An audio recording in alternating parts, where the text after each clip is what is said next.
अहमद सही लोसलप अनौब सही 2025 हयेंदगी होगदोरे मदुगी मयामदा पुनमक्ता याइफा पाउजेल Bijari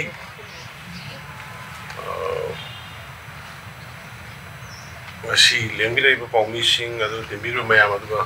manipur gi mayam punamakta manungda bani mapanda leibiriba sinang mayam punamakta anoba sahi lakpasida yaifaba mayam punamakta nada yektaba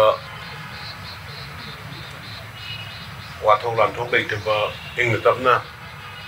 laiba punsi marelama binabiba ईश्वरना ओइरसनु हाइदना ईश्वरनि फमदा खरमजल मयामदा हाइजरी मरोइना अखोगी हौखिबा सही सिदैदा अखोइना थेंगनखिबा अवाबसिंगी मरक मयाम अमा लैखिदबा मयाम अमा मयु मकै थादोगा relief camp लेरिबा तौरिबा सिगी अवाबसिंग दसु अखोई अई माइगैदगी अदुगा मनपुर सरकार की माइगैदगी मखोई अवाबदसु खोइसल याजरी अदुगा लाकादोबा सहीसु मखोई फिबम ताना हाना हानगी लेनरिबा फिबम गांदलनबा नेंगा सिंगा लेननबा अखोई सरकार सिना अंगंबा थाकदा होनगनी हाइबदुमसु आई ngasi numisi demi yang tajib bijari ane koi mamangi sahi ejek January degi natragasu just koi ge no ba comment sila degi so ba achievement khara ya marwina insurgency kalau bagi orang na tangdu leita dan lakba koi kuire adu masidai da koi solution lagana ba santi wari sanana ba hono pada makhal makha kaya ki khongjung dor ba sumai pa pe nang mun ba lakhi badu koi government si lakhi badu ki mamang dai koi Jalarong United Front amadi United National Liberation Front ani aisa yauna Delhi satna Bharat Sarkar amadi Manipur Sarkar amadi Hairiba lupsing siga koi tripartite talk hai bata rahe और भारत सरकार amadi गालो लुपसिंग सिगी मरकता वारी साबदु अखोइना थोंग ओइरगा मदुगी piece process अमा साउन होनगरे बिसिमा लिक्सथरी हाइबसिमा मयामना मयाम प्रॉब्लम जबनी हुजि फावबद अखोइ कनोगी मणिपुर लेरिबा लॉ एंड ऑर्डर की सिचुएशन सिदै अखोइ मयाम खंगिंग बिरंगनी कोई security की वही पोट खरा कोई थमजगे कोई मेगी 23rd की तक होगी बा इरांग दुदगी कोई हुजी पाव पदा मथंग मथंग है बता रहे मे दगी ना अक्टूबर पाव पदा ममांग की ता कोई वांगे number of civil protest लिसिंग मरी संगा कनो फायरिंग एक्सीडेंसी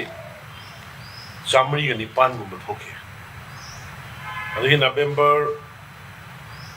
23rd की ना अप्रैल 24 मनुंगा खरा मोहंदरे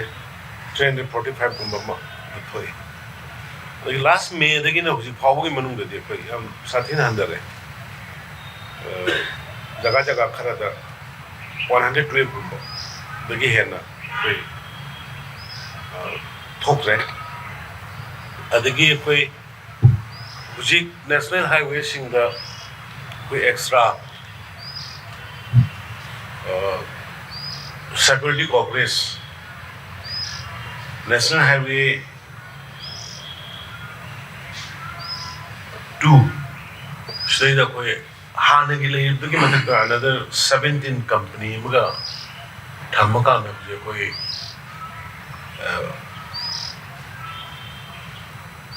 Mayamgi moments free with another cannot talk about a kind of city at the Gimpal Jerry Lambida was another 18 companies say the army away the CRPF ki BSF ki joint the state police ki the hoji phau da koi arms no togiba 6,000 ki maya da koi hoji phau da arms recover to the koi 3,100 arms recover to explosive the 2,551 recovered away. Me, which is what was around 625 with other correct. As a colony FIR, a koi 2,247 FIR. Aduga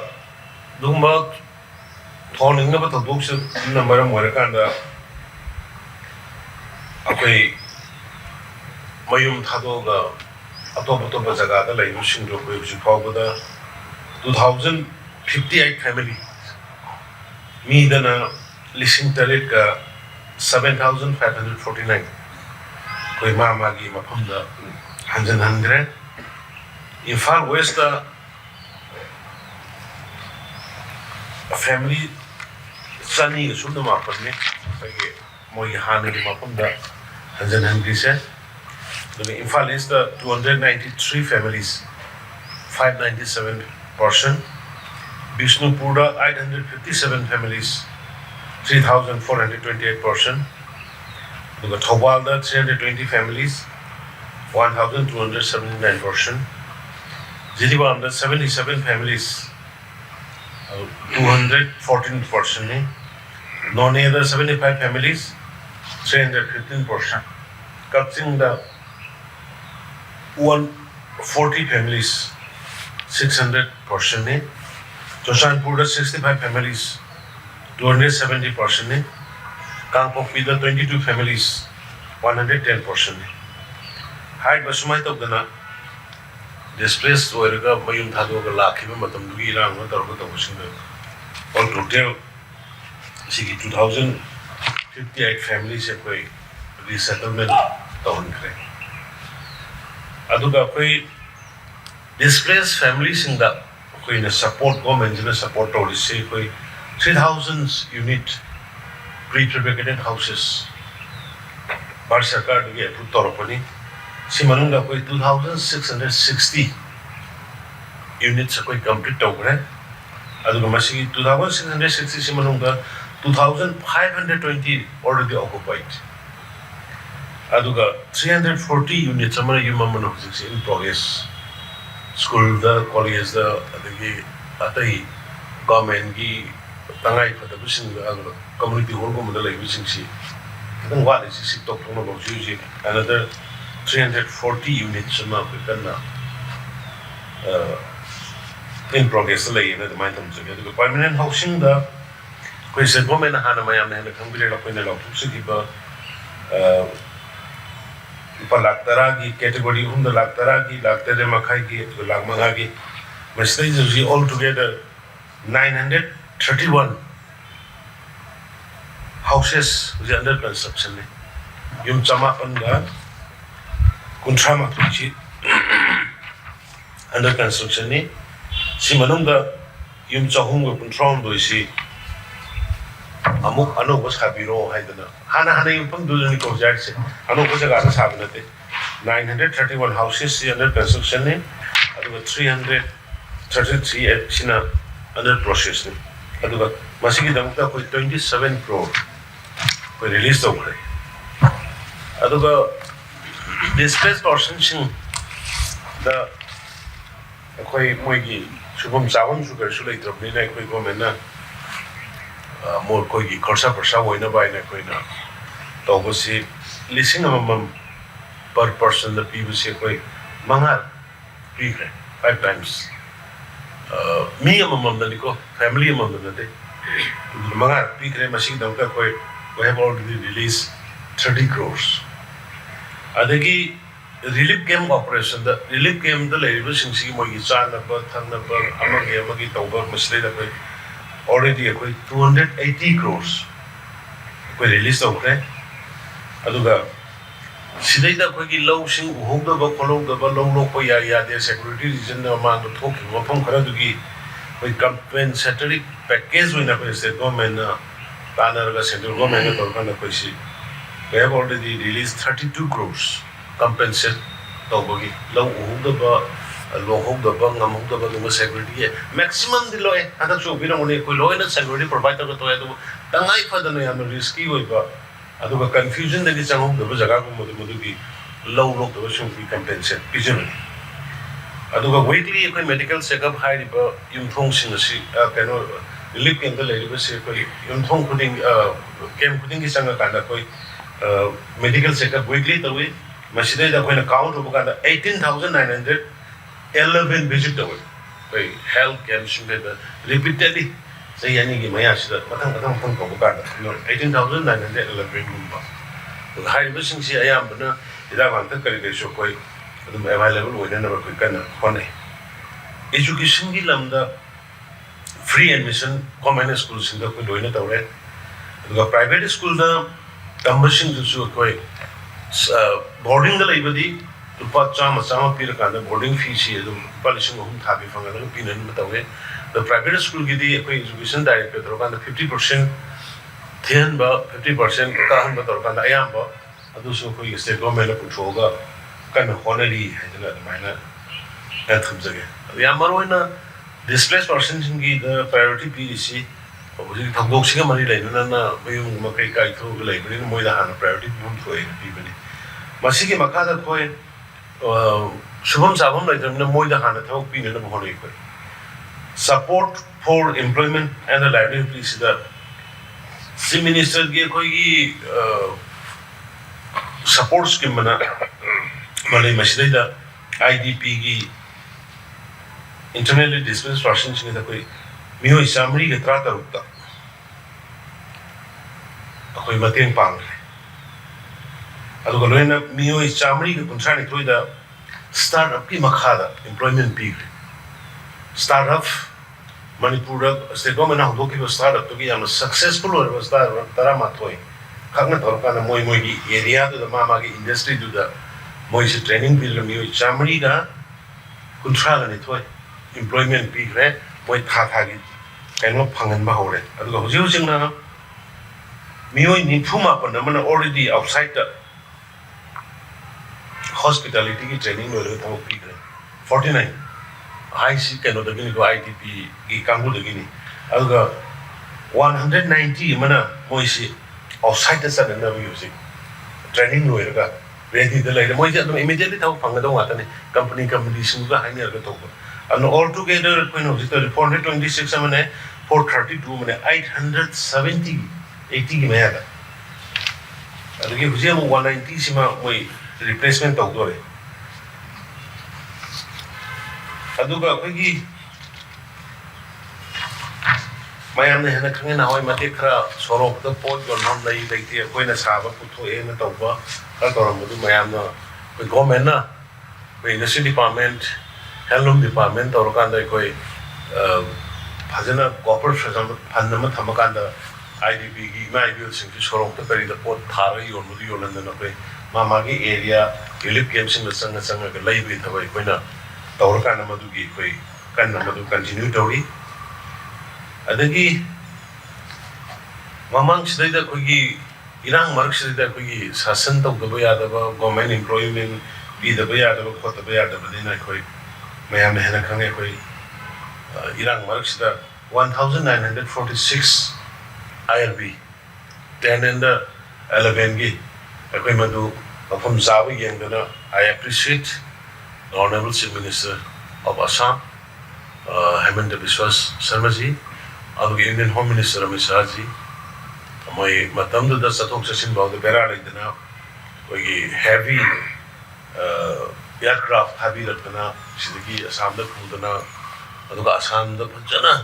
DG GP ꯁꯤꯡ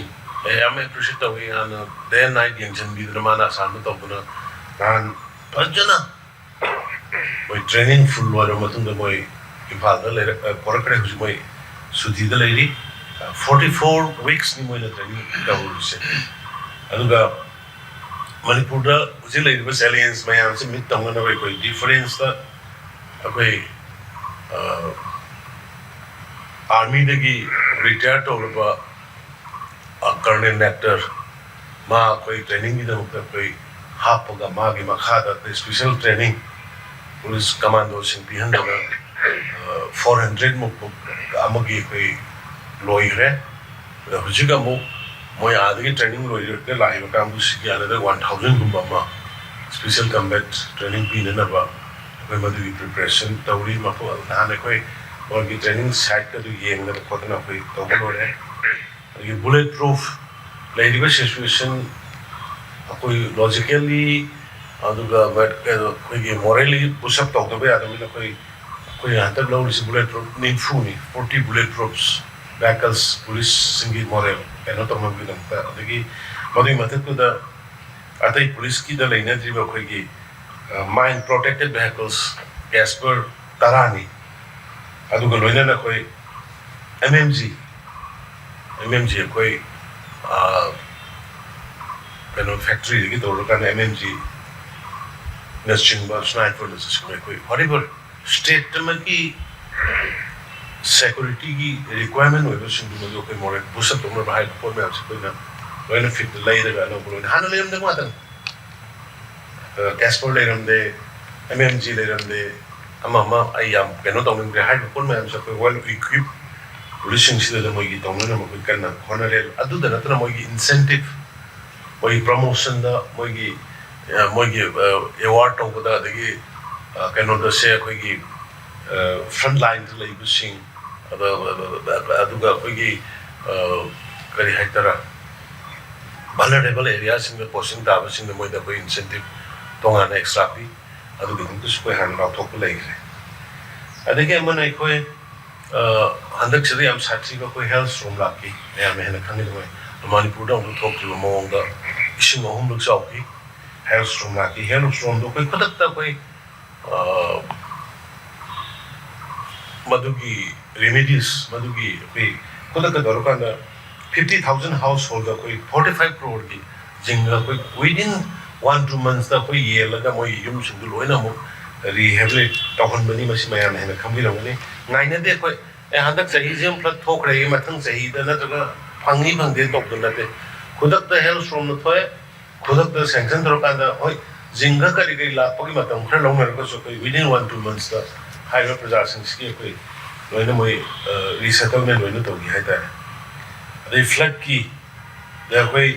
10,000 affected families in the people do कोई 30 crore already कोई release हो गए अदगी मयान है ना पंगन में तो कोई की स्कूल फगलन जी ना तो मतुंग में कोई की हायर स्कूल एजुकेशन की जो कोई बस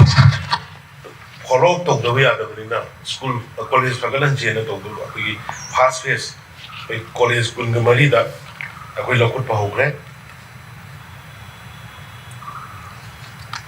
कॉलेज फगलन जी की अदर मशीन दंता कोई 60 crore एलोकेट हो मयाम ने ना कंपनी ने कोई गवर्नमेंट की once कोई ने अनाउंस मत और once कोई ना स्कीम में और कहीं मत हो मतलब द with budgetary provision चुमने लाओ तो मतलब implementation लाओ बगा implementation तो बगा हाई बगा implementation तो बगा कोई पुन्ना अदमाइना कोई चच्चो बने अदना हाई बिसिंग से कोई budgetary provision और कान लोइना कॉलेज फगलन जी ने लॉक ठोक रहे हैं हाइंग हफ्ता अमन तरान मनों दा कोई थाबो कोई कनी हो सागत को हो गनी मत तो नहीं तो अदगे मन मणिपुर की छात्र सिंह दा लेगे टैलेंट मोई कैपेबिलिटी मोई बैकग्राउंड से कोई लोइना नहीं नरकाना यामना हायर एजुकेशन की लेवल दा कोई ममांग दा CBSE की करी के कोई कोचिंग से डायरेक्ट कोरकना हो गरे ता गरे को मसीद सात्र इम्प्रूवमेंट IAS को डायरेक्ट लोई फंगद्रगसु मदुगी इक्विवेलेंट अदुगा खर लोअर की एग्जामिनेशन माई पाक करी याम थिना कोइना मदुगी रिपोर्ट रे अन सिमिलरली कोई हंदक से Koyna Chief Minister's coaching scheme or entrance exam to professional process and तोरकाना engineering जी ने अदुगा medical की net ने सी यानी जो कोई coaching की हाउग्रे अदु हाई बिजनेस मापान की करी की द प्रोफेशनल portion दा तौबुदा याम थिना फगनी है ना मायना फिल तोरका होगनी तंगाई खतरका दी UPSC के मायना मोई के प्रोफेसर सिंह को इस दा direct कोरागा coaching direct face to face the honor we can also koi matami matumi na matu so koi ready lagi na mai tham jage the han boy na koi manipur gi landlocked adgi hill gi terrain mayam the underground kari masa khang ba mayam khudong sa lori masi khad orsu hanana bai na koi central government railway ministry ko kan koi railway da koi jing sa por pa khongsang ba koi mayam na ninche bulu July da koi hanba railway da koi sing chak por pa koi sing pa ko thungre then adi madak da koi gi kaino sing koi alu jana thangna ba Delhi gi uses koi na ba du gi food sing items sing por pa tawre then even cement yacht direct por pa na se da poraga koi hogre na railway sing issue yang kan nai koi honari adu loina na ha nai koi landslide na maram or kan land dispute amadagi lam gi thawak hau ya da na leiram madu koi I appreciate koi gi hilera committee ki chairman I know honorable bifu awa apoi tawro ka da railway ministry ke gi to ka wari sanar ka na ji yang kan adu gi thawak bhajana smoothly koi gi tupul gi tanil gi kari gi yam smoothly chale aduna athuba matam da railway hal yor puya bagi possibility do if may have the possible surgery adigi kanogi akhoi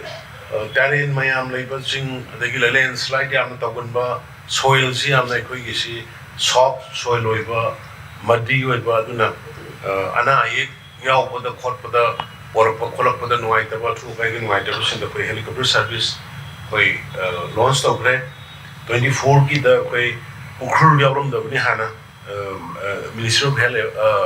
Home Affairs ki bakada ukhul cover to gre agi matung da RCS udan hai dana koi ama Mars Jiribam Tamenglong more hai ba hum ji ka da koi helicopter service uje hana ama le madu ji helicopter service ani ni le dise aduna sine mara mor ka da koi gi singi ara bara pa corner sing da le ba chilnau sing athu kai gi ana ye ki even koi sigi security region na penom to ni so tawning na suma dugi kudong sabi sindu mayam na koi phangan mo ngam adagi Jiribam kaksing none projol kamjong Jiribam kaksing none projol kamjong koi transport office hangtok kre adagi flagship scheme dadi mayam na hena khangai koi CM sochar basing tengbang na tawbudu da koi gi upai legendary bi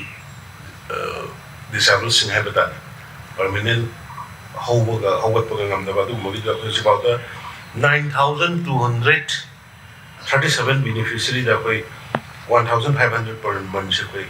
phangale machine yam le rame se mapan jani kum sotre iji adigi widow pension scheme da koi lukhrabi koi gomena hodum se ki budu yam kami rangani lukhrabi sing da pai register sing da koi Pachanga tha le phang mo ji pa boda 10,346 beneficiaries masile da ko ji phangale sidai da mayam point be noted ya basi widow basing la hengalise si keno da resa to do mayam si ori widow basing hengalise drugs adagi alcoholic Sigi ani sin masing yami atai accident gumba adagi law and order ga mari leina ba leigi da baga aduga drugs aduga alcoholic kaino sigda leigi da baga drugs alcoholic sin masing yami si widu gish sima mayanga khangan janingi adagi similarly widows in si pencil B kro matung le da widow na ta ba duga 60 and above su na ta ba pencil phang da ba sai ni phu gi matak ta marak ta le be sing sigi isan isa sing ise sing mayam sigi khal ka da ko na nong thang lai ma ya ko tengbang scheme na hu lok pani akhoi gi target si 45000 46000 no mani 1999 pa chama to bu se do bu ji ayam ba thana ba hore adu machine su mayam hare na sai ni phu da gina abab lai ba government scheme or service to bi da bising na madu thabirang na ba haidana ai madu ma thamsari adu ki simi so gi aksel gi tengbang da semester gi do koi 1.22 lakhs family enrolled tawre punna 3.60 lakhs portion machine kana ba pil che khuje pa da all together 289 crores lying bangam jadaba paisa pu thok bangam jadaba yum da wana kappaga leiram singdu da ngasi state government na chief minister gi haksel gi tengbang si launch ro matung da punna 289 crore sarkar na expend or ga moi free da lying an gre sima the health coverage akhoi 5 lakh per year chahida lakh manga ne pena moi coverage of this adigi bayan ne khange koi same artist sing dengbang na artist sing bayan na di isai di nuai na tai pung di nuai na yengi pung jorom yengi arang bam lai arau boi loina but moi na chubas function to bang amak ka da masan nara ka da kana yeng bi ge se le rom da doi koi ji 1000 artist 1000 artist koi ji mashigi pencil polishing taruk ki sal bir ka da 1000 artist to se pencil biri adagi project khara koi irang le ra su irang ni irang su theng na gani adu koi lei riba praja mayam sigi adu manipur gi future gi same kat sagat ab diya da na the project khadang gai kano thamjage project started in underway in the Ramphel Part water body where Viramani Fajar game you see 650 crore in it I am below Shalakadore quite target she February Boman the Pura Lam Machekra court kid dispute Machenamale Adoma Simtan 40 acres moki Masigi Jagasi Loirakanda Thong gi quick a kind of canoli kind of board pile to the board pile canoli at the thong she question a copy Makadu the way he's a twin Makadu Duga recreation he center the Yauri and the 650 crore project ni CCI water body same basic and Wamunga February Kabumunga Loigata Loisina Bokana Pandam Aduga Thong Semba aduga the recreation center sagatwa adu di matam khusangti madu thong gi water pigre recreation gi pidri adu Imphal Sewerage project akoina phase 2 lokot krisi 1100 crore uji full swing the work to adu gi unity mall akoi try mayam ma leimina ba nina akoina sangai nit pak ta yum kunthra mani manga sarga jati khuding maki identity honor to god maina akoi honors kind of unity more no jama koi saba hore home ministry na jatra hon gibani saba hore maside da koi tribe kunthra mari manga sigi moi ge store loina legani hai ba chi ku keno da kai kol gi hujiki koi na convention center sakador ba water park lai gi manakta aduna madu duma koi 149 crore gi hore adigi IT su gi amna maru oiba pone no je ITS le da man ji new secretary ki mamang le je se da koi 120 crore ki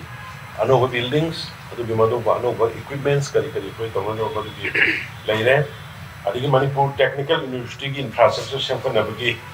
54 crore already koi sanction tawra koi thaba honu na bi wow da ki ne ready aina hari bising si budget leira ba thaba hongdor ba work progress I did wow order gi natraga tu loina leir honga ta ni ko adagi DM University ki infrastructure DM University je koi mapso sida hongjer apani DM college nasi university won khale ado asok phajaba pot asok yam magul poche ko han gi ari ba structure kha ji tro ka ni yeng ba nuai tro ba aduna koina tawro ka na ji masine ga 70 crore ki project amai koi building ka dikari sam ka nam gi madu gi koi ready lai re adi tongjai maril gi yam maru ai bai pai pu ga mari lai na ba masigi lambi jan da flat sathi da sok khidana tawbuni adu bu masi semba loisala border fencing me na na khange already koi in progress ni the mini secretariat koi na yatna raga dom laiba contractors na ama case amuk tawi tawi do su loi dana sahi tara mari ma suramani tara humni to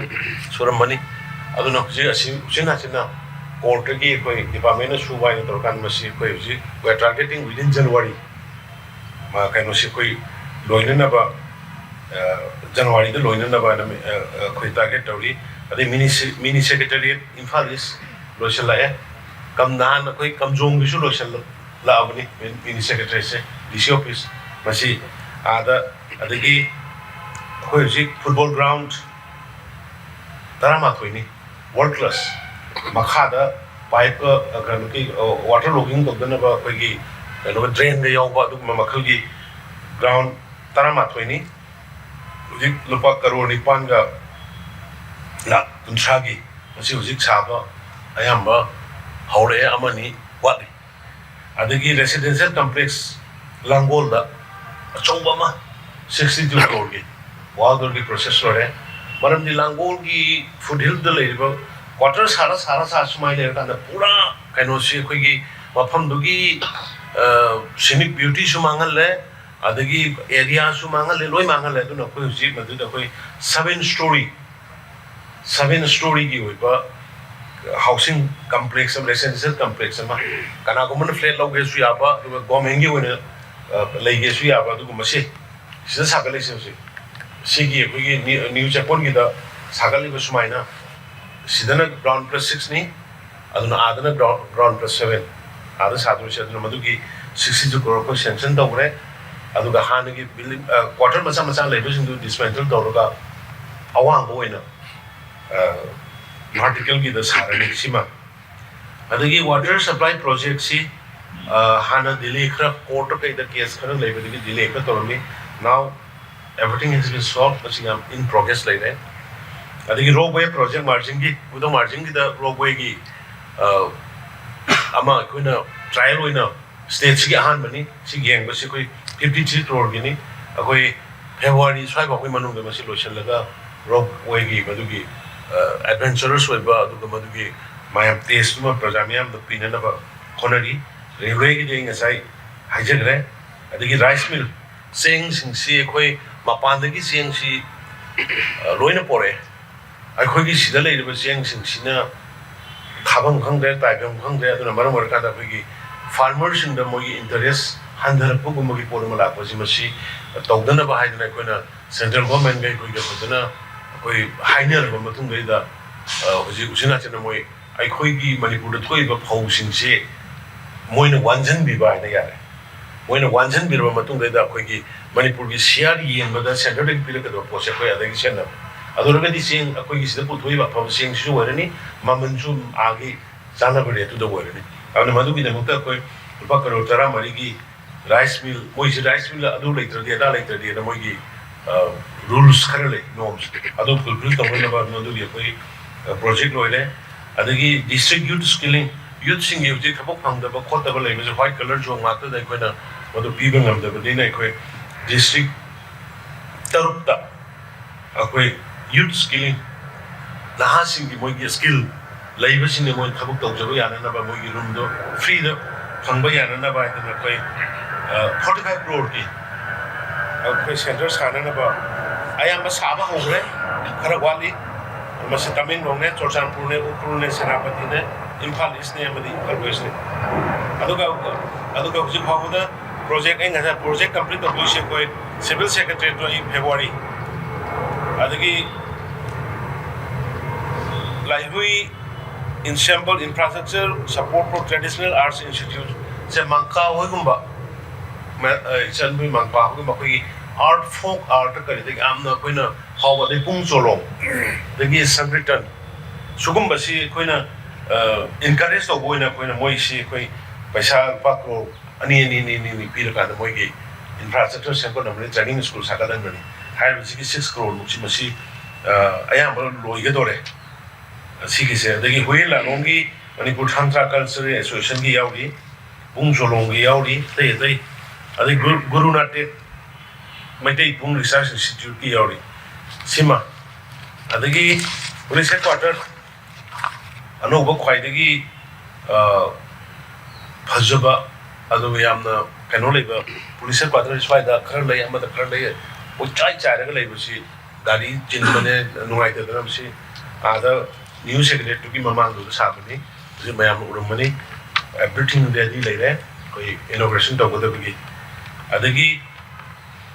Manipur की भवन दलिदा करिदा चटपदा कोइना वारिबा मयामसी हुजि मसी द्वारिकादा अनोब भवन नमा पूरा 110 मु वरमनी rooms मधुगी ready लेरे मसी से Koyna run तगदरा PPP model तगदरा खरा maintenance management जो मथु ताबनिना मधुगी कोई इन प्रोग्राम से साइन नु तगदरा बदल लेरे कलकत्ता भवन सही तरा मरी मंगा सुलोई लोइदना तम यनरगा तगन लमदो मीन लॉप्शन दगी तगलेरम अदु हुसिना चिना कलकत्ता भवन लोरे कलकत्ता भवन जो संगानबगी रेडी लेरे गुरगांव की कल्चरल सेंटर गुरगांव की लमदसु मांगदना हरियाणा गवर्नमेंट लौरगा लेरमबनी हुजि मदुगी गुरगांव दो हुजि याम कन्ना अखोगी बिल्डिंग सागतना हुजि के अखोगी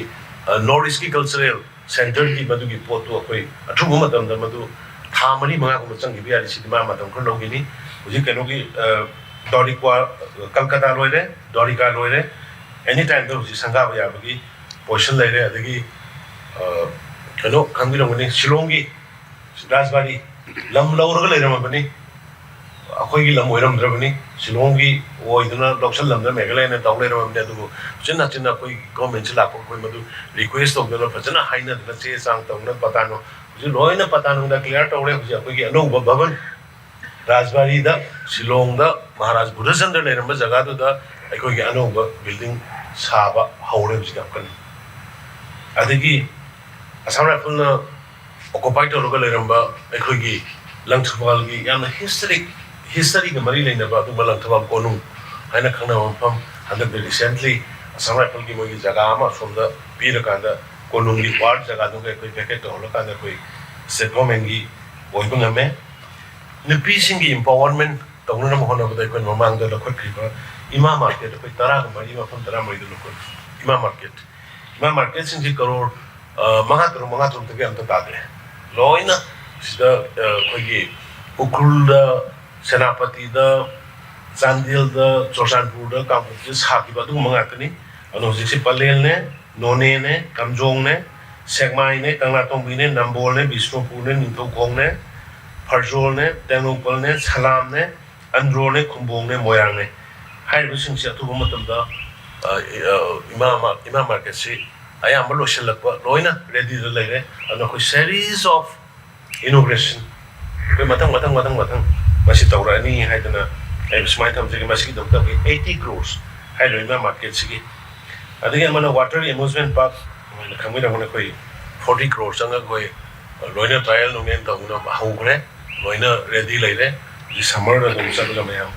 एन्जॉय तो बिबे यारे अदगे state institute of hotel management कोई इनोग्रेट तौरे मयाम ने खमिरा मनी अदे model residential school under PMJP के मनोंगा मॉडल स्कूल सी मरी इनोग्रेट तौरे अदुगा अतई जी लोशन बनायरगा ले दे open gym health is very important मैंने खंगे अदो ओपन जिम कोई मफम निपान दा अखोई संगत पाया म लोइग्रे संगा के दबा मा अनि गुम वाली अदुगा अतई जगह खर दसु दम ओपन जिम से सेंगले ओपन जिम की काना बे एप्रिसिएशन में मलाई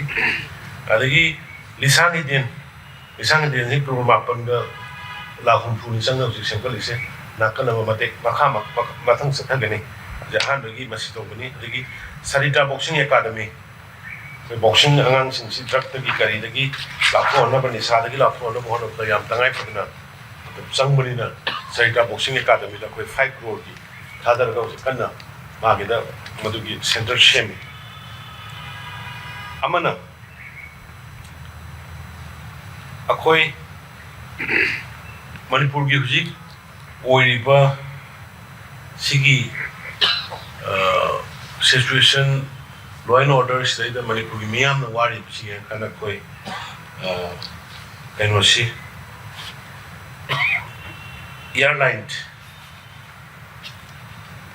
एयरलाइन की ऑपरेट अनोब तौना भाई बता एलायंस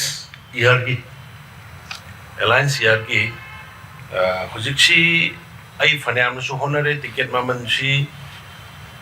हाईवे द करीदा चतपसु खरा नतना रिक्स लेबनिना याम इसे चनद्रेन फ्लाइट करीदा याम चनबनिना फ्लाइट टिकेट सु हेंकट मोदे हेंकले मसीना आई कन्ना आदा वारी सानबनी अदु मोइगी प्राइवेट कंपनी ना पाइबनिना गवर्नमेंट की सीएसी इन नंदबगी मोंग सु लेबदगी कोइना होना चलपो एलायंस एयर सी हुजी अखोई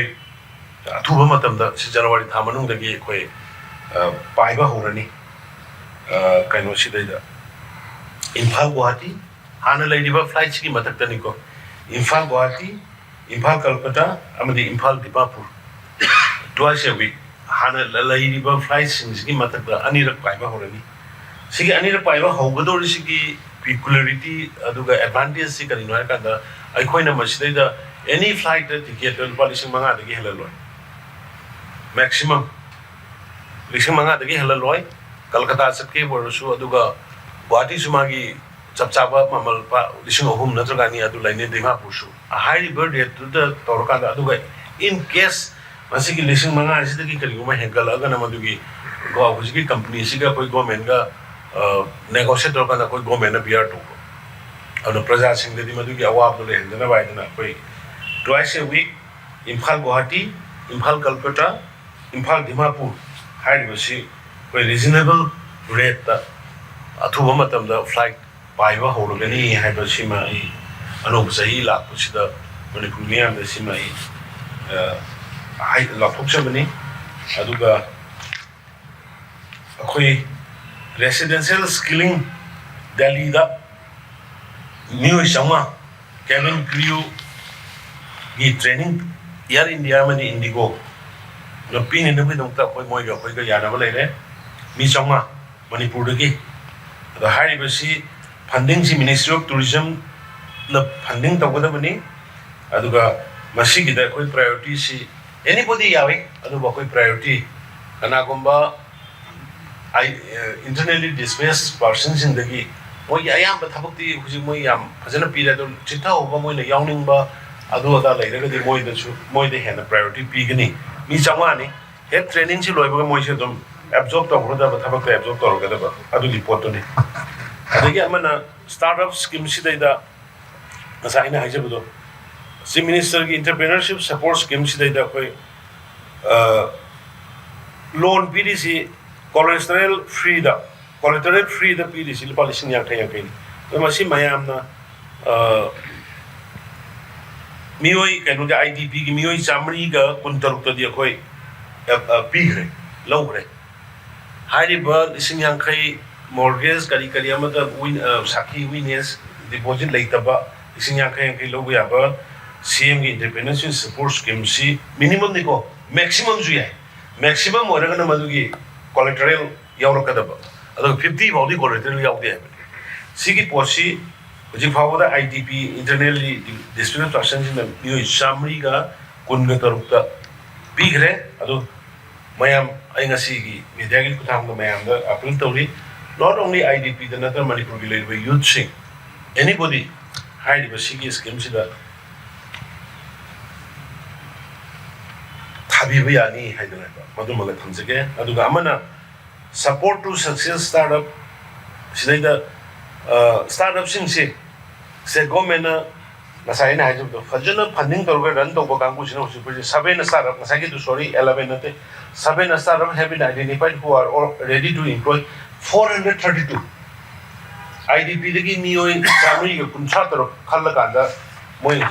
training nung loigre moi si Manipur da koi government na hobo ki startup to gi successful or ba moi tare na yo chamni ki kunchai ke thamok pi gi dore is a good news. Masidida moigi success or what can say a startup moibu me sammy trying to have a PBDC Myra Food, Mediland Healthcare, I think Sion House, Poinu Enterprises, EM Enterprises, a handbag product, how many mobile spices. Highly startup that my papa Tariachina company Tariachina Mui, Samri Guntrani to the how big Mugi Madugi Loiner. I think one family, one livelihood, a government loans of 10 lakhs up to family mother 30% grant for CC every youth, every family. Magi livelihood oidana baina government service to option rama tam hendo kraba natraga du to bada to kona do mayam dugi hingna bagi one family one livelihood and going to launch of dugi hari basiki manung da uji phau da koi 5000 beneficiaries target to ahan bagi uji phau da 4000 apply to re 1000 guma apply to da wal masi sima masigi ano sahi lak ngai roina apply to Biraga Madugi family may hing with the sung the way out of a poster 10 lakhs ni Aduga 30% free ni grant ni Mashi Kudong Savasimo view Haidana I'm Tamzaki Aduga Siki Manunga 4000 Manunga 745 the Kangatless or distant Aure Aduga Mapanama loan provider. Adagi, State Manipur Credit Guarantee Scheme Manama, Akoi, loans of Germany man and Kangi money, 22 the loans of Germany Masi Manunda, was it forward 2,755 startup MSME, Lupa Crore, Masida Koi, Saniga, Ani, 202 crore, Moida Koi, Pique. Masisi Manipur Credit Guarantee Scheme, state government. Guarantor where the bank to low money. Bank to get quite a big of 700 crore. Quay station a benefit low waves. Other Masimaya Kanga Banana Carino, which is Pagoda 202 crore Kadabi Kodong Sabalori, another 500 crore Muki Wati, other Masisi, Manipur Credit Guarantee Scheme Skimakada, Masikana International Viva of Winwoya in Masida. Happy to get home than the Masigi financial benefits from Bayani Haidana Shimaga. Adagi skilling and employment under DDU, skilling CSS under Ministry of Rural Development, city implementation of Manipur State Rural Area Mission Guinea. Masi January 2025 skilling Hawadam Nino Lishing Amaga Sunda Kunda. Lishing Amaga Sunda Kunda. Big the training, Masida food, beverage, airline cabin, crew, hospital, front desk, coordinator, general duty assistant 3 months. How many course ni? Masima Mayanda, skilling under CSS, Ministry of Rural Development ni Makada. Miyo Lishingamaga Sumna Kun. Big the Masisima, Manipur Youth Sing. Masida the Pagoda winner food and the beverage. Airline cabin, crew, hospital, front desk, coordinator, general duty, assistant, Sigi category. Aduna high basically no and trainees in a course puro. Gomena Pugadam. I think migration support of course the Kimapanas under the Kola Tabaingang to we could be other difficulties. Can the Bangalore, the Delhi, the Hyderabad, the Lady Mamsiki, Masigi. Support a center ama hangani moi coordinate on na bagi moi laibongi jabangi kari to bagi bagi additional flight to Malaysia sahi ma maram di mo kano ki health assurance ke moi car to 24 pau ki toron bani another 1 year sama 25 pau ki sang ko en masima adigi masigi manungda kanagumba cancer na karina naba laina sing District Hospital in the Madugiyam, Tangai Padava, 23 numbers. Kogi cancer ki, the Makta, preventive ki or cure ki, Karatra, Hanana Bagi, the Mukta Hida Kariba, Hida Kulum Doidi, district hospital single loina free the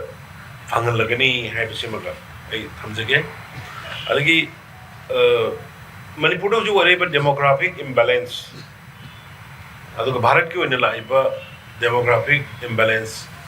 yam sathina koi da soi ba koi state sigi yenga kan koi we're launching Aadhaar link birth registration pok pada angang je polong pok mama ki Aadhaar du link toru kan dagi koi madugi compulsory oina hogudore maram ni basi hawog do buduna maram wa ka ngarang na hansu bilong ni mem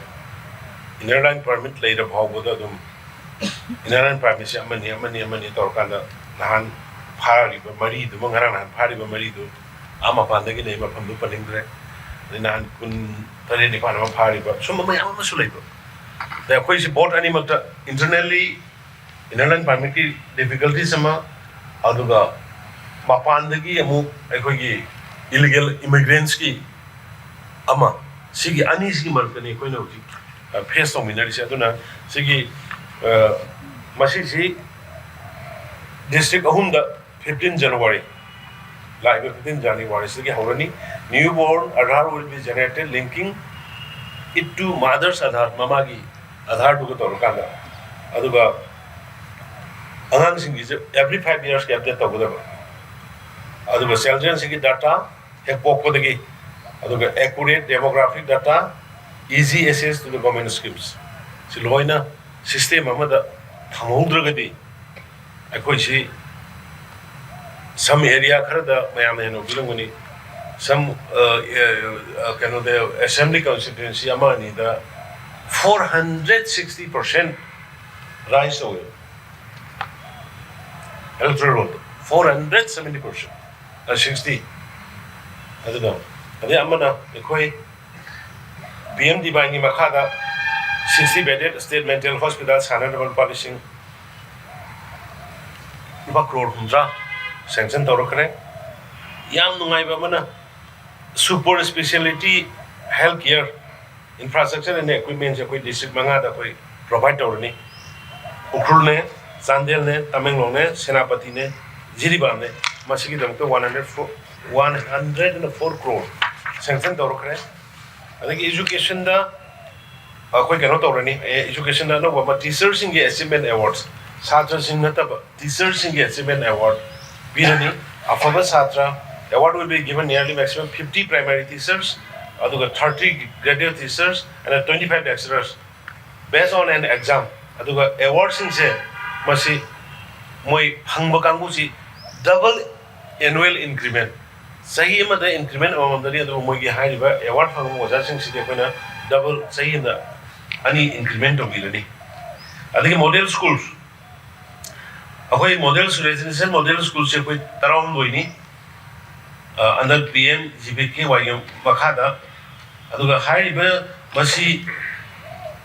sara ga building se phajana sare sanga busu yaure huji maugi senapati sanga ga dore garang nahan blog ama koi tamai na sanga rore sumaina sanga ra kana masi phajana sina da budagi infrastructure simana ga leiba kana bum khangda budu koi chief secretary gi chairman sim makhada akhoi mapan gi school sinna tawriba dumaina society ma tawrokanda haiba society dugi chief secretary na chairman oiba modugi society dugi makal thamakanda haiba 11 district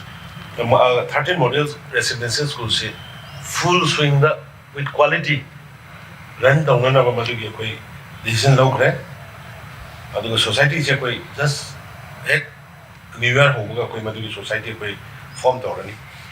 adagi displays students in private school the like the mudo korpata to mudo 11763 displaced chatra sing ni relief camp the leiba aduga atopa jaga relief na ta moi gi mani mata sing the leiba se the moi gi se khoi fee waiver support khoi tawri adagi some student di khoi private school dagi moi chathani ni haiba ado khoi private school dum chathali do yaringai di khoi government school the free then in the government school do hongbira oina khoina haibani adagi chief minister college student rehabilitation scheme si se koi sahi ma mu sang to IDP singi yanga kada masi 23 de introduce obuni sigi makala transfer to a new college adagi sigi IDP ki maroina free admission ho hengani transfer college hangani one time rehabilitation grant moida lising grant rapi gani mainly IDP singi aduga free smartphone ga tablet ka moida su free da pi gani biji phawda 988 student kana ba pi gre aduna masi si recently class 12 pass or pokangu IDP ki kari dagi moisu college ga da ming chandra ba madu advances phangna da ba khoi na sahi ma sangtok pani hai ta handloom and handicraft की कोई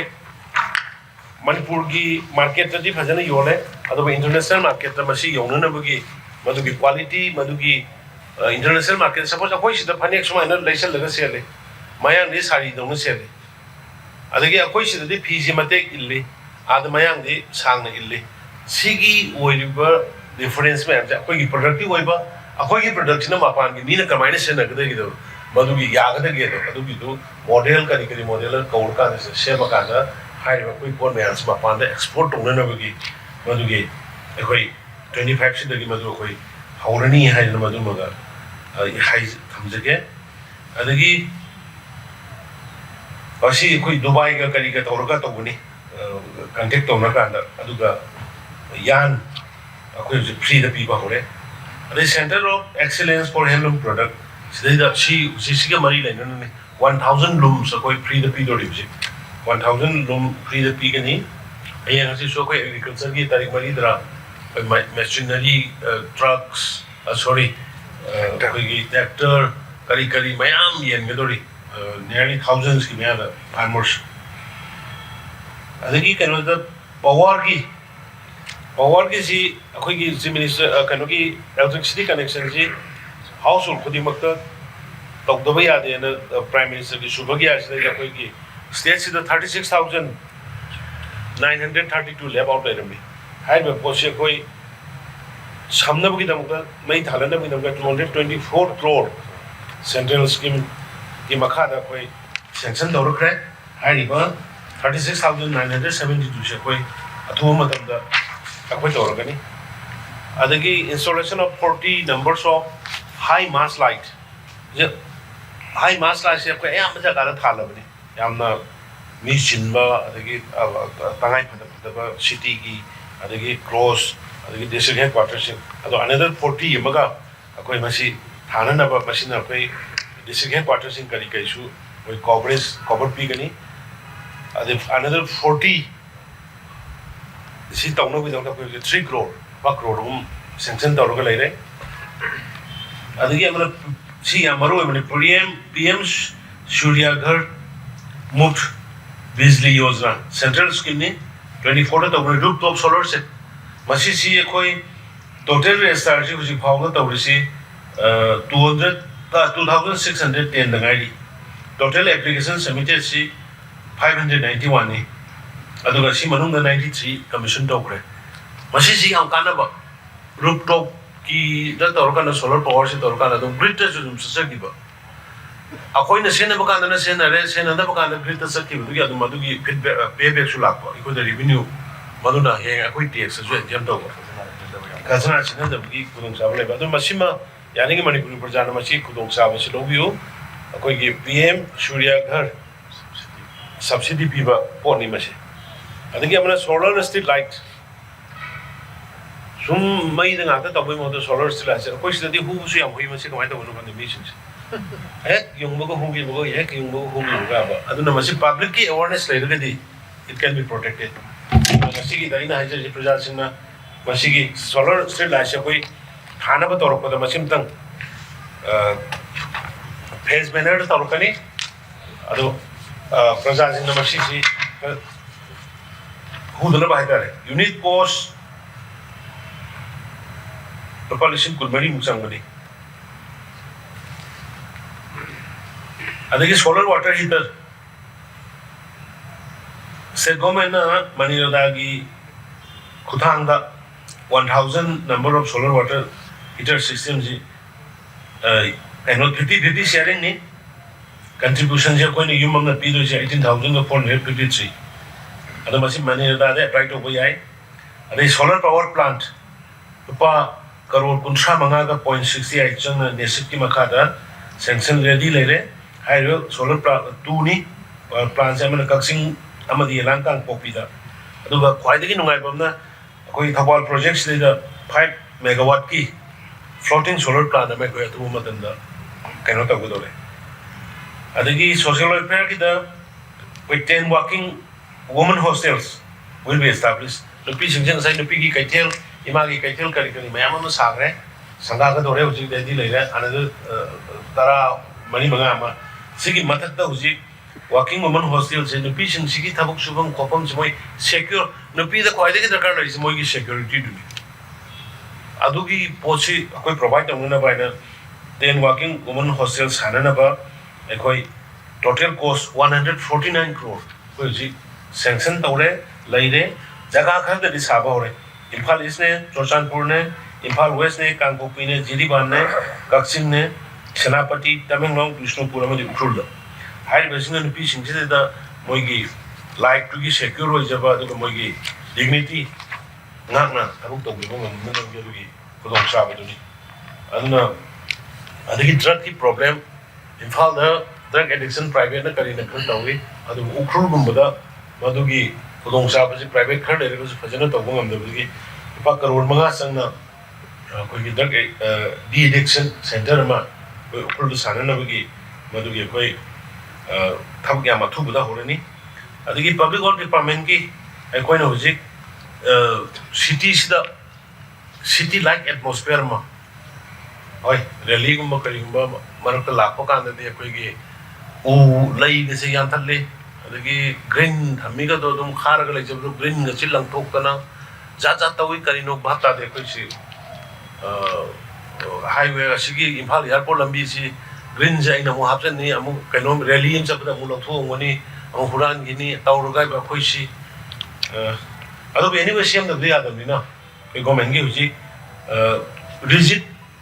payment concrete road कोइ tender लोइरे agreement लोइरे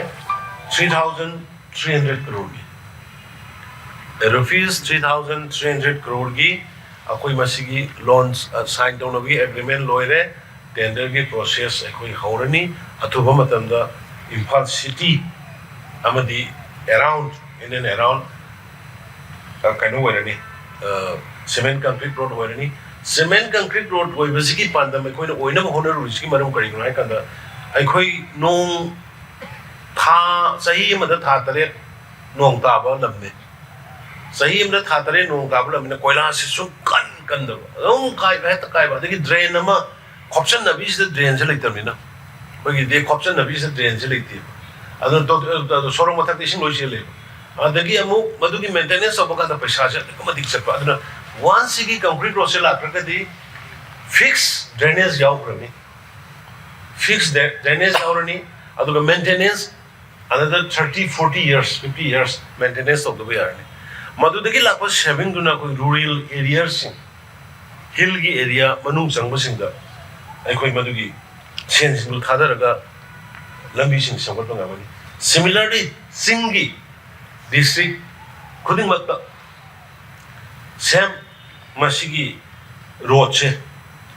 national highway gi matek tu natna population kanoda 176 crore ma sing yuena ukhul le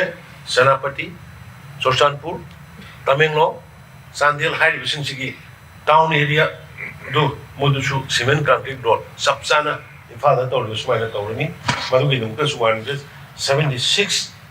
crore ma laide ana masidai na miyam da pin to jinin bisi hai bising je koi wall footing de to ro ni thabo masidai da demand tauba adagi company sing da ki hanba company sing ni phaba company sing ni phubi ba threaten to ba masi please to bino hoi manipur si na ayo ba yar ba pora mani last 6 years to birong mani thar me thok jene de manipur kai yor me ke sama ya lo birong mani ngasi shu mado ekoi leptona honari yo ba ya bane aduna please mari le ne ba punu ka appeal to jari company sang o ya de ma pandagi फार का किहल का तौरमीना businessman लयु यादरे मणिपुर चौखटपो ngमबाय अदुना अखोइना ngasi पोरैबा स्कीम मैम से हम वाना तानरगा लमफेल की वाटर पॉलिसी कननब 640 crore से लौननो मोहनबदा अखोइ it takes 1 years cabinet yauring river bank mayam se thona na bagi 460 crores long na the home ministry yaur ka da cabinet yaur ka da pire ni wana phangak pa wana suri ba thabong mayam se swai da la ka da thabok thingba yar tawba yar lamphel ki so ni hom lok sure water body thingbi remis to bino please manipur chapon je hoi phangba ya ba dawba ya ba jaga tanba ya ba jaga da kari nu to bio to company sing da kari da company da thabok pi da disi da thabok pi ra ka habak ama su yum ama saab da sahi tarah sang ba do koi pande do yum ama saab da sahi tarah sang ba Nambur river uji loi gre Nambur project loi gre khangau ra moi mayam Nambur tu re da nam thi ba mayam do uji loi gre inang ne sen gi do Imphal river loi do re uji Imphal river 97 crore uji ready lai Imphal ko ngor rambi Durian si da phatta ta loi do re Durian si da koi plastic khadra ba mayam yokha na ba to re lokta ki uji 87 crore lakh re water sports yauna adventurous yauna thu bagi tong na ba 124 crore amna preservation gi ni madu di quarter pending machia ma nei ni matam prasang ni aduga immediately huji 87 crore gi water kano gi games ka yawa noi kali parachute ta bagi kot bagi tawba du ma yawa mayam di athu matam da haurani adagi lambi share ai pi lambi mayam phatra yai ising ahum lo chaw ki bani na mayam waro bi ya de praja sing ising ahum lang ne koina chaw ki do aduna koilas bu ore di ising bu chaw di lambi se to loye aduna koi ji 314 crore chahum ga tara mari sara yakin bana 92 numbers of road lakhre jiki mathak tani ko jiki concrete road shem road sigi level atop sing jiki shem na de ma ka sigi 314 crore sanction to rokre to do re adagi RIDF ta अखोगी 250 crores IT road से दा IT road सब पे आदर से IT road से करी गनो दा करोड़ सा मुल्क थोगा कनो थे लंबी से लोयर ना सर्टिफिकेट पिथो मग लंबी से लोयर ना सर्टिफिकेट पिथो मग लंबी तो सु यार अंदर ना बात के मु अदो थिकल ना के तो बका तो टाइम पीरियड में लोशन लम अदुना याम कन्ना दोम दा सनिंग रे हाउ रे पास अदुना जी IT road की सेम ना बगी अदगी रोड कनो की कोई की Laisan tu Mahadev ki siam na bagi adi wagwai sugnu yam phate hari basi ki jaga si siam na bagi sagol man ngamung ki siam na bagi ayam ba lambi loina even handa da sansak technology ki yamro ba area ni si 777 crore ni sumai tro ba highway sing kari me am se koi yam kan hona ni hana ki flood yam to thopani na handak sokri do hana ki retaining wall ba jaga da thukte retaining wall hu do ba jaga da hana ki retaining wall for 160 crore na cover to give us do not ba lab or portion jing give only 110 crore ma koi na part ki sachi ki makha da koi madu koi ready lai re adu hari ba sing da vulnerable area lab or sing ja ma lo ne cover to ne adu ida at least koi manipur da flood ki thabak sikhar gai di control to bang amani adu sing de lab center ko ni sim de su kan na se sure to ni nam ising oi da tre sing de adagi hujiki agriculture in the allied sector ki da ai samjha lage koi ki sidai da nga gi product koi mapan da gi loina 400 crore mu leiram do huji allow na koi mamang gi chahi manga taruk sida koi mayam sang na hona ko de another 200 crore mu de koi makeup to bongam 200 crore mu makeup to bongam aduna huji 200 mu ka ngare pa de kuslai aduna koi si pisciculture ki sidai da koi loktak livelihood mission 2 akoi horoka na case culture ki sigi nga ki si am kan nai koi moi da encourage tor kan nga ki production ma totally ma pan ki pusalak na ba 200 crore mu ki busi pusalai se ma se pusalak na ba na koi am kan madu ma honori adagi yerum se koi no mu da lakh ani mu ki sang da koi ma pan de pore koi ki requirement se aduna yerum sima so koi sidai da sufficient when to na ba koi history ki akoi madu ki da si NEC ki makha da koi scheme ma lor ka da at least 1 lakhs Delhi ki lor ka da koi mid to bung am na ba ne madu ki scheme du ma koi tawre adu ga oil palm maya na ha laibak so I so ki da pang na bani scientifically no proof to bani kari ma du soil hazard adu da like adu na koi oil palm si 900 hectare ma koi sanduk na ba hai tare aduga yam kana honari adigi amana economic revival and the livelihood generation se masi koi ji youth mayam se koi paksana hata ubiromone manipur gi mafam ayam bada loina koi mahi marong thaba lau uba kehu thaba loin tawbane masi se koi na agriculture ne horticulture ne laina siga koi mission nama horticulture agriculture la koi mission group na ma planning gi siama kanda 6 crore gi maru marang koi anu bolor kan timely pi youth mayam si the village volunteer ke gi mayam si moi tam shuke nga da haibani na koi paksana thabak tawle मधुगी कानबदो हंदकी harvest मतमदा मोय लोला कान खंगरकनी आलू तेलहु हवाई लोइना पाक्सन कोई agriculture recipe दो तोना प्लानिंग गिदा कोई सिकी हारिबा इकोनॉमिक रिवाइवल की स्कीम से सिगी मकादा कोई याम पाक्सन तवी अदि कोल्ड स्टोरेज अकोई फ्रूट प्रोसेसिंग करके तवरिबा मयाम सिगी कोई कोल्ड स्टोरेज दरकार लेबिना कोई लिपा करोड़ तरह की प्रोजेक्ट कोई सेंक्शन तवरे मसिदे मकुइलोंगी सेनापति की यावरी पावरई लुंथा उखरुल द फंगिबा गिवी नुई करगे मैम सी ओन डायरेक्ट परफॉर्म गमदब जगह अदुगुम मैम दो देखोय थम्मी अदे नारायण सेना द विष्णुपुर पुथोइबा माही मरों मैम दि पावरई गी याम यावरी अदगी माइनर इरिगेशन द कोई माइनर इरिगेशन जिना जो हंदकी रबी क्रॉप सिदा माइनर इरिगेशन की काना बसे मैम बिरंगने अखोइना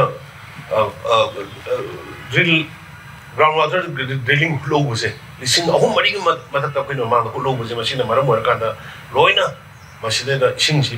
पीरकांदा उबंगमे दुनो हुजि अखोइ another 139 numbers tube oil ama aduga masi ji अखोइ इलेक्ट्रिक वाटर पंप सेना दोरी 136 मसी की दमक द अखोइ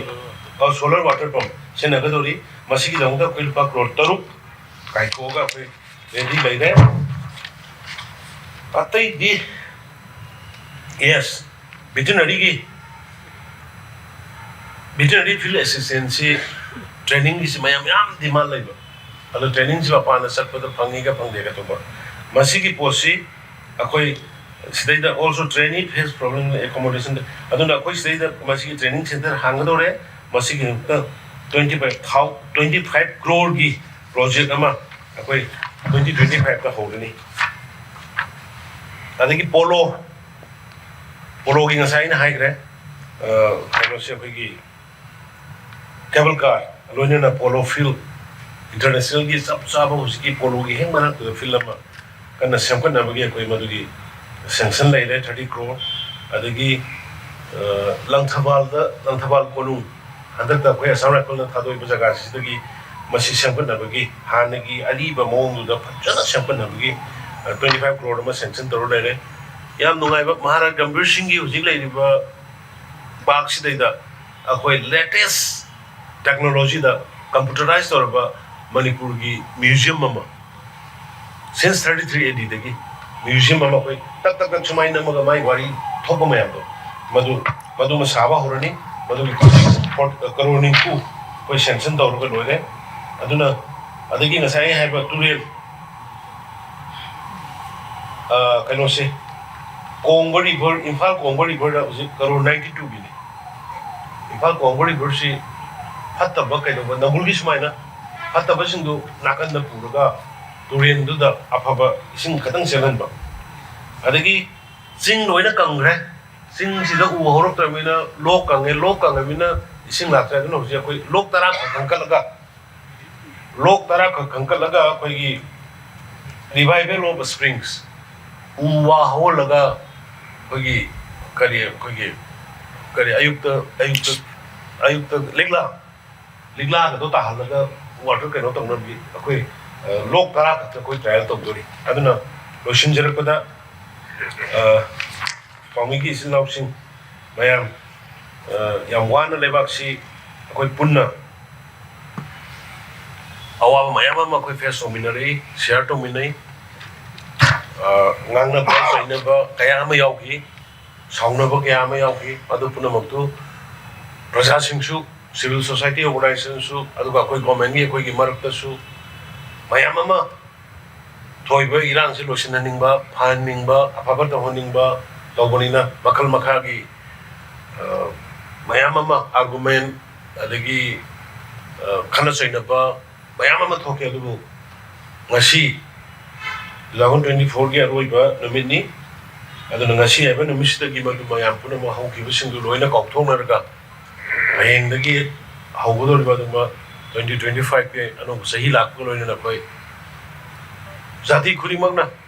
और मनोपांग खुदिमंगना ऑर्गेनाइजेशन खुदिमंगना गवर्नमेंट के लेवल में मशीनरी खुदिमंगना मिनिस्टर एमएलए पुनमंगना forgive and forget ngakpi ba madi kaukthongna ba ngakpi ba madi kaukthongna ba tawnarga anuba life amaka 2023 gi May gi tarik ahum gi mamang leiramba adugumba yamna peaceful loiba यामना पृथ्वी में मसक खंगबा मणिपुर शांति की development की art and culture की sports की अखोई hospitality की अखोई capacity capability की स्पोर्ट्स अदुई मयाम खंगबा दुगुंबा स्टेट अमा ओइनना बदाई कोई पुन्ना होनमिनसी हौखिबा पुन्नम ईश्वर की मिंगदा अनोब सही लाकल ओइनना कोई काउथों मिनरगा अरान होई पुन मंगाना मिनसी हाइदना लोशलपदा मणिपुर की मियामदा मसी लाकपिलिबा नसाई दी वाना ताबिलिबा रिपोर्ट तोबिलिबा ओमी सलिसा मरोंपा वयाम पुनम की थ्रू द खोरमगा हाइजर लॉन्च तोरिबा स्कीम सिंगसे से रेडी दी अवेलेबल गातने रेडी दी अवेलेबल है दी suppose one family one livelihood हाइरोने 30% ग्रांट फ्री नेबो 10 lakhs never promise. Adagi अखोई की कहनो की startup के हारोने हायर में फोन में हमसी ready made लोइना लेबंग आते ने वो अदुना आइना अपील तौनिंग इसी मणिपुर की प्रजा थबो इंगांग सेंट्रल वाई कॉलेज तो बिल्कुल मैं अपने में हायर इबा गवर्नमेंट लॉन्च तोरिबा हुजी चथरगा लेरिबा स्कीम सिंगसी TVरगा वेबसाइट त खंगदे कई द खने संगा कान मसी बेनिफिट लोबियो सेंगा साइ मक द लोन 700 crore लोन पिगा द क्रेडिट बेनिफिट स्कीम की 202 खद लौ द गाइडी ए हेजसे अनदर 500 crore माइ कोइ द लो बैंक न गाइ रगा लेय अदु कोलेटरल फ्री नि स्टेट गवर्नमेंट न गारंटर ओइ गबनि अदु गुम मयाम से जौबा मसी अवेयरनेस खरा थ्रू मीडिया पीरगदी और मयाम ताबी रगदे पिकअप तो गमि